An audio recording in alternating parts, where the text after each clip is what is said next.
Friends, on behalf of Ananta IAS Academy, Bangalore, Hyderabad, and Vishakhapatnam, today I will be discussing with you some of the latest current events. Those who are appearing for the prelims examination, they must be in a hurry to cope up with the syllabus and they may be in a fix to what to read and what is the main intention of going through all the old question papers also. My suggestion would be daily you go through most of the earlier question papers and at least twice or thrice in a week you complete one old question paper within the speed of 2 hours. That would give you a leverage of answering the questions at the time of your regular examination. 10th October is fast approaching and you must be in a fix to read how many segments of these prelims questions are to be syllabus. And the syllabus based 7 segments are there, as you already know. One is history, economy, public administration, environment, geography, and finally the current affairs. So it may be this time the stress may be more on the environmental side. Last 2 years there was a stress on the environmental side. Most of the questions were there. Out of the 100, there were about 14 questions in 2019. So this time also, most of the questions based maybe at least 2 questions on COVID we are expecting. Similarly, regarding the pandemic also there may be a question. So many questions are there. And today I will be discussing with an important item like the recusal of judges. Supreme Court has become a very prominent prominent institution of this decade, and they are passing so many judgments against the government also, and they are upholding the dignity of the judiciary. Recently, a case has occurred and the recusal of judges is to be discussed. What is this recusal? Justice Indira Banerjee has recused herself from hearing a petition filed by the families of 2 BJP activists killed in the post-poll violence in Bengal. Recently, there was West Bengal elections were there, and after the elections were over, 2 BJP activists were killed. And this has been a sensational case, and the family members of these 2 BJP activists have gone to the approached the court for their justice. The petition alleged that there were indiscriminate killing of innocent people in West Bengal following the election results by the vengeful ruling party in the state, because they were very much vengeful and they have vengeance. So that's why some of the clashes were there. What is the judicial disqualification or recusal? The disqualification or recusal are the same. So the reasons behind it and the active part of the actual recusal we will discuss. It is the act of abstaining from the participation in an official action, such as legal proceeding due to a conflict of interest of the presiding court official or administrative officer. Suppose the particular judge, he has the vested interest or supposed to have a vested interest, he or she will recuse herself. In this case, Justice Indira Banerjee has recused herself. There are no definite rules on the recusal of judges. It depends upon their own intentions. While taking oath of the judge, the normal pledge to perform is to pledge to perform their duties without fear or favor, affection or ill will.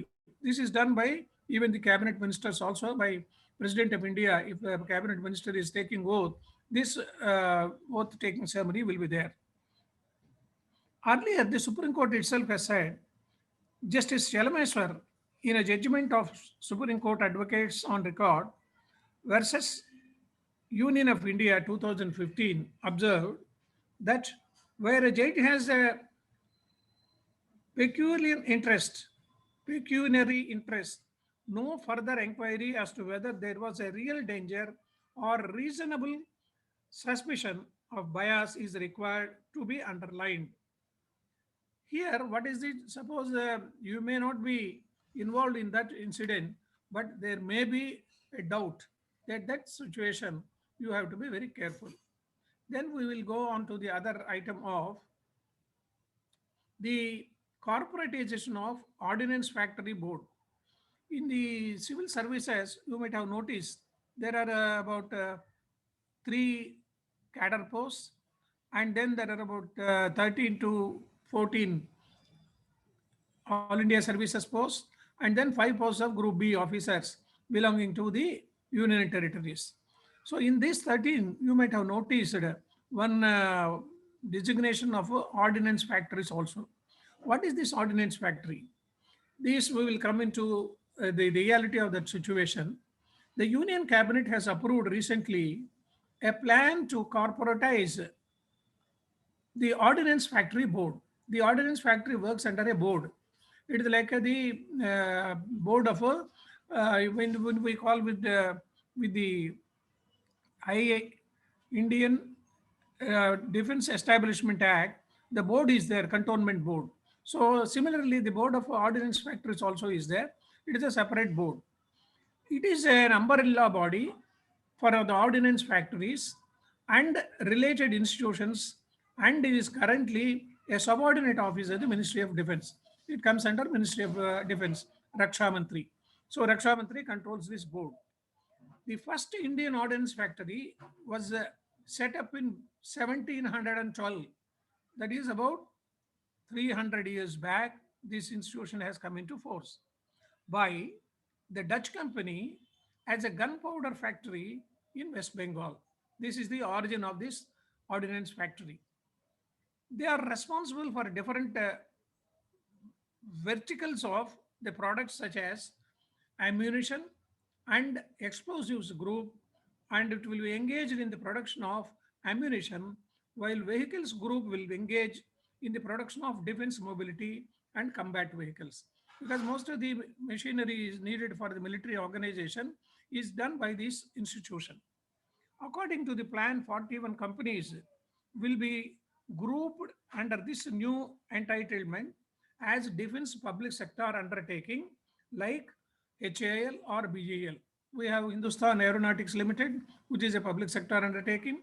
It is also a government organization. Similarly, Bharat Electronics Limited is there. Both the institutions are based at Bangalore now. They do lot of constructional work for the military organizations. It was necessitated on the report of our CAG. The Controller and Auditor General, in its annual reports, they have submitted some of the following information which they have observed during the audit. The production in factories continue to fall short of the targets. That is the observation made by CAG. In 2017 and 18, only 49% target was achieved. This is a major threat, because at least it should have gone to 80%, but nothing has happened and it has come down to 49%. The target has not yet been reached. The new restructuring will enhance competitiveness and improve the quality and cost effectiveness, because the cost effectiveness is the most important thing for a production. The corporatization would eventually lead to privatization. That is a big threat. Most of the people who are in the opposition, they are mentioning that it would lead to the privatization of defense organizations. It will result in greater autonomy and lesser government control. This is the point of view made by government. They say it will create competitiveness and it will be easier to them to coordinate themselves.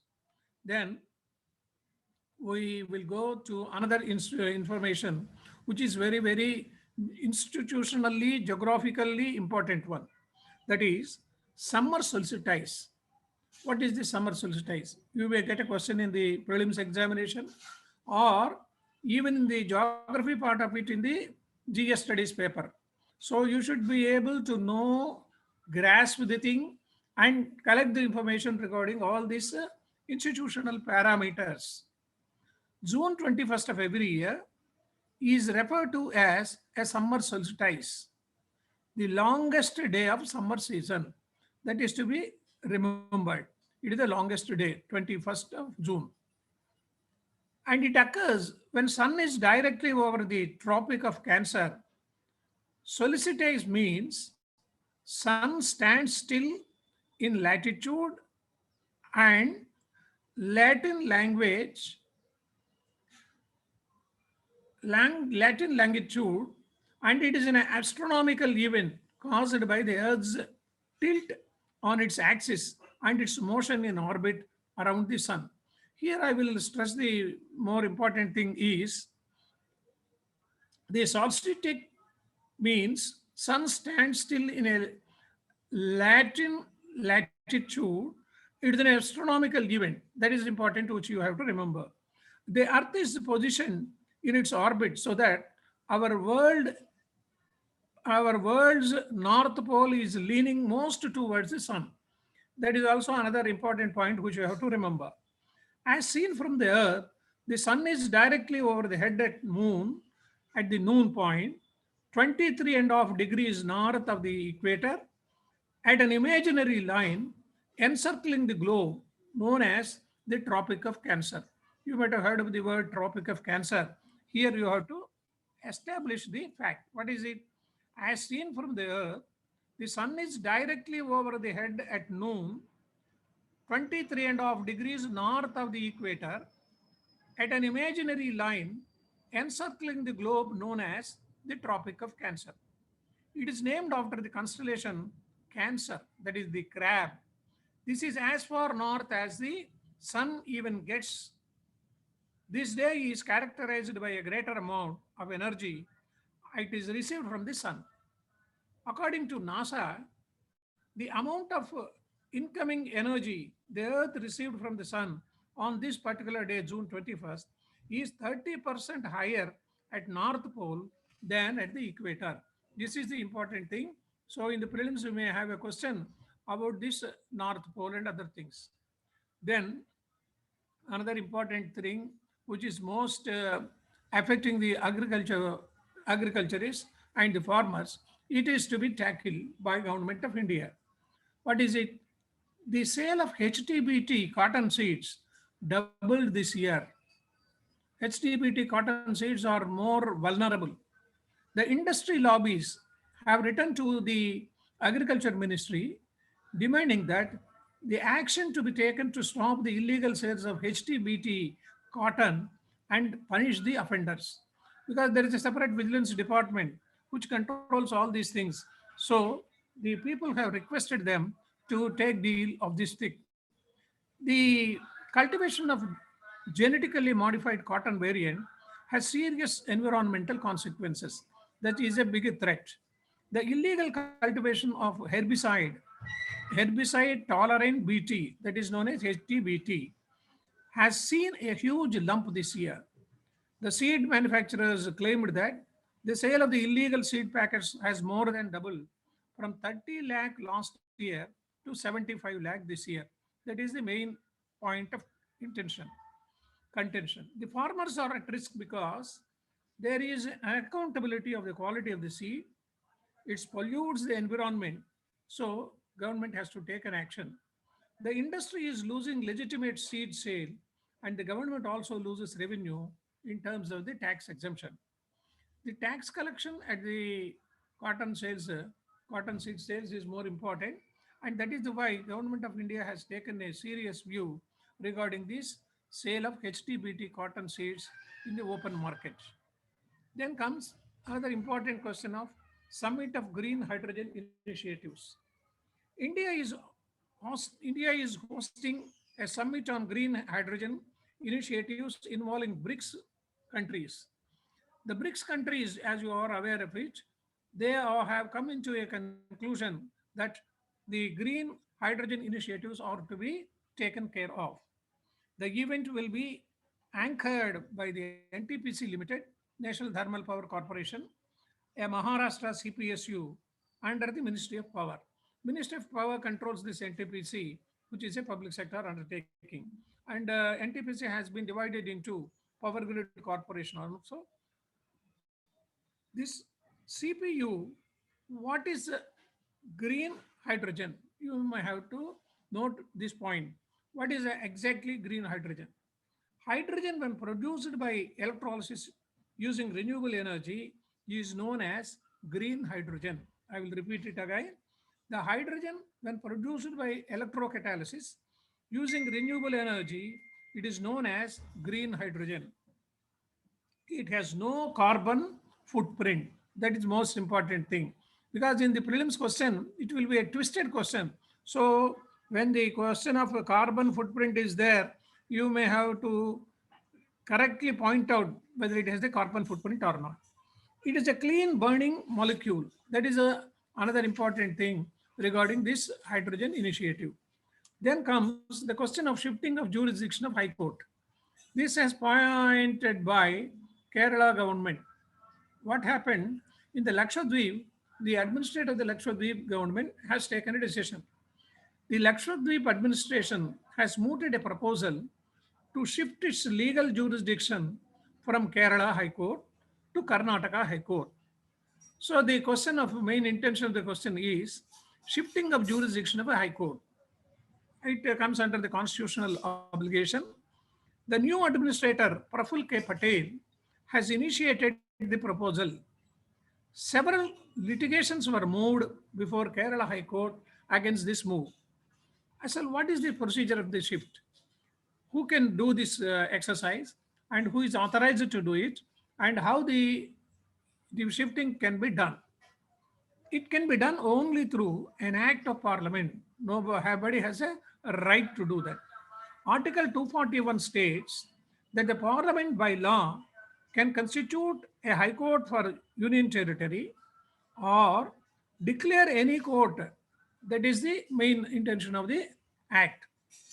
Article 241. Section 4 of the same article derogates from the power of parliament. Now, what are the challenges behind this? Malayalam is the spoken language as well as the written language both in Kerala and Lakshadweep. This has to be remembered.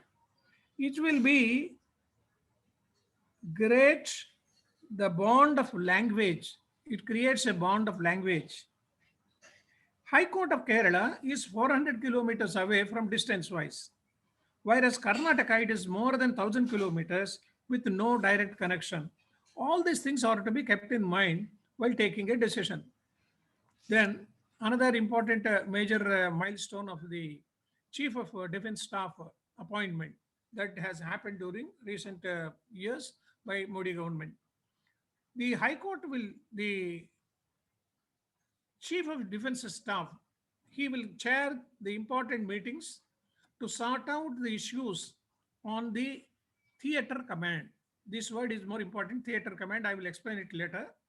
What is the background for appointing a Chief of Defense Staff? The war fighting structure of the armed forces, that is Army, Air Force, and Navy, is being reorganized into theater commands. It is within an aim to have the assets of all three forces under one commander responsible for all the operations under the theater. At present, in three forces, we have together 17 commands. Army, Air Force, and Navy have 7 commands each, and Navy has 3 forces. Air Force and Navy have 7 commands, and Navy has 3 forces. And the Chief of Defense Staff, will be a 4-star general. The other people are 3-star general. His core function will be to foster the greater operational synergy between the 3 service branches and keep inter-service friction to a minimum. Normally, in an organization, if there are 3 or 4 wings, interpersonal reaction will be less, and interpersonal struggle also will be there to reduce the fusion and the fiction this gentleman has to operate. What is the theater? Because we use this word theater. In the warfare, theater is an area in which important military events occur or are progressing that is known as a theater. It can include the entirety of the airspace, land, and sea area. This is an important thing which you have to make note of. The chief of the army staff will have these functions. Then comes the Censor Board Act. You might have heard about the Film Censor Board. Most of you, while watching the films, you might have seen in the first instance, they will give a certificate, U certificate, UA certificate, or only A certificate. And this, the government wanted to implement in a stricter manner. So the draft Cinematography Act as a bill is being introduced and it is known as the Draft Cinematographic Amendment Bill 2021. The draft was recently released by the Center and it seeks to amend the Cinematography Act of 1952. It is way back about 1952, 70 years old. And the key permissions are, what are the provisions of this one? The revision of certification. It will enable to re-examine the films already cleared by the Central Board of Film Certification. This is a new clause which has been introduced. Suppose when the film is released and there is a doubt regarding the integrity of that film, or if there is anything to be remodelized, then they can do the re-examination, for which the film producers may object, but this provision has been made. And another certificate is age-based certification to divide the existing categories of U, U by A, and A into further age-based groups like, only there are now three groups. One is U, U by A, and A. Now they wanted to similar grouping in another age grouped things. Number one is U by A 7 plus years, UA 13 plus, UA 16 plus. This provision will give a leverage for the producer also. And another provision is the privacy. Piracy should be controlled. The piracy should be controlled because most of the producers are facing this problem. And eternal certificate also can be given. You know, question of year age way. And the concern because of the film industry is the powers of the center to order for the recertification is a question for challenge. It goes against the Supreme Court judgment that government has no right to demand censorship once the board has certified a film. Once a certificate is given with great difficulty, then what is the question of again having a resubmission? The films could be held up longer for the recertification because in some cases it may go for months or years and the producer will be having so many losses. The various groups or individuals often object to the film just before the release. Normally, when a film is there on a historical person or a social cultural organization, some of the caste people, they say this is against our caste. Some of the people says it is malfunctioning of a particular generation. So various groups will normally come into the case of filing a case in the court to obstruct the release of that particular film, and it takes a lot of time. And the producer who has already given the distribution to several agencies will be in a loss. The Film Certification Appellate Tribunal, which was there earlier, it has been recently dissolved. These are the major points of today's current affairs. I request all the students who are appearing for the prelims examination on 10th of October to cope up with the latest events which are appearing in the newspapers and in all the forums of different agencies. So I wish you all the best.